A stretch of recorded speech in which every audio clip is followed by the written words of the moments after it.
Hi hello guys, welcome to truck drivers life. మనమైతే ఈ మధ్య అంతా పచ్చి సరుకు తోలుతున్నాం. ఇది అందరికీ తెలిసిన విషయమే కదా, నా పాత వీడియోలు అయితే చూసుంటారు.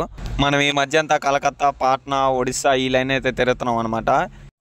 ఈసారి అయితే మనం లోడింగ్ రైల్వే కోడూరు నుంచి బొకారాకి అయితే పెట్టుకున్నాము. బొకారా అయితే అన్లోడ్ పాయింట్గా పెట్టుకున్నాము. మనమైతే బండి పెట్టేసాం అనమాట. రైల్వే కోడూరులో బండి అయితే బొప్పాయి లోడ్ అవుతూ ఉంది. నార్మల్గా అయితే ఒకరోజు ముందే లోడ్ అవ్వాల్సింది, కాకపోతే ఆ రోజు లైట్గా ఉదయాన్నే చినుకులు పడడం వల్ల లోడింగ్ అయితే ఆపేశారు. కైల్లోకి దింపాలి కదా బండి, కైల్లో ఇరుక్కుంటుంది, ఇబ్బంది అవుతుంది అని చెప్పి లోడింగ్ అయితే ఆపేశారు. కాబట్టి ఆ తర్వాత రోజు మార్నింగ్ 5 గంటలకైతే లేచి వెళ్ళి కాటా పెట్టుకొని గడ్డి అయితే వేసుకొచ్చాం అనమాట. వేసుకొచ్చేటప్పటికి 8:30 ఆ టైం నుంచి అయితే లోడింగ్ అయితే స్టార్ట్ చేశారనమాట. లోడింగ్ స్టార్ట్ చేసి ఎండే టయానికే 4:30 ఆ టైం అయిందనమాట. 2 పాయింట్లు. సో 5:30 ఆ టయానికల్లా పట్టకట్టుకున్నాము. పట్టకట్టుకొని మొత్తం బిల్లులన్నీ తీసుకొని అన్నీ మాట్లాడుకొని బయలుదేరే టయానికైతే 7:30, 8 ఆ టైం అయిందనమాట.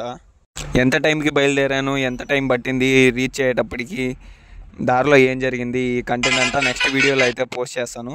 ఇలాంటి మోర్ ట్రక్స్ వ్లాగ్స్ కోసం please subscribe our channel, like, share, comment.